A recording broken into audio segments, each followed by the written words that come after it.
Hello all, welcome to Read to Share. Today we're reading a story called The GRUFFALO'S Child by Julia Donaldson and Axel Scheffler. The Gruffalo said that no Gruffalo should ever set foot in the deep dark wood. Why not? Why not? Because if you do, the big bad mouse will be after you.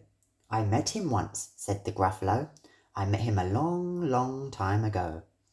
What does he look like? Tell us, Dad. Is he terribly big and terribly bad? I can't quite remember, the Gruffalo said. Then he thought for a minute and scratched his head. The big bad mouse is terribly strong, and his scaly tail is terribly long. His eyes are like pools of terrible fire, and his terrible whiskers are tougher than wire. One snowy night when the Gruffalo snored, the Gruffalo's child was feeling bored. The Gruffalo's child was feeling brave, so she tiptoed out of the Gruffalo cave. The snow fell fast and the wind blew wild. Into the wood went the Gruffalo's child. Aha! Oh, a trowel in the snow. Who is this trowel and where does it go? A towel poked out of a log pile house. Could this be the towel of the big bad mouse? Out slid the creature. His eyes were small and he didn't have whiskers. No, none at all. You're not the mouse. Not I, said the snake. He's down by the lake, eating Gruffalo cake. The snow fell fast and the wind blew wild. I'm not scared, said the Gruffalo's child. Aha! Oh! Marks in the snow.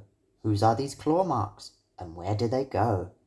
2 eyes gleamed out of a treetop house. Could this be the eyes of the big bad mouse? Down flew the creature. His tail was short and he didn't have whiskers of any sort. You're not the mouse. To-woo, no, not I, but he's somewhere nearby, eating Gruffalo pie. The snow fell fast and the wind blew wild. I'm not scared, said the Gruffalo's child. Aha! Aho! A track in the snow. Who is this track and where does it go? Whiskers at last, and an underground house. Could this be the home of the big bad mouse? Out slunk the creature. His eyes weren't fiery, his tail wasn't scaly, his whiskers weren't wiry. You're not the mouse. Oh no, not me. He's under a tree, drinking Gruffalo tea. It's all a trick, said the Gruffalo's child, as she sat on a stump where the snow lay piled. I don't believe in the big bad mouse. But here comes a little one out of his house. Not big, not bad, but a mouse at last. You'll taste good as a midnight feast. Wait, said the mouse, before you eat, there's a friend of mine that you ought to meet. If you let me hop onto a hazel twig, I'll beckon my friend so bad and big. The Gruffalo's child unclenched her fist. The big bad mice, so he does exist. The mouse hopped into the hazel tree. He beckoned, then said, just wait and see.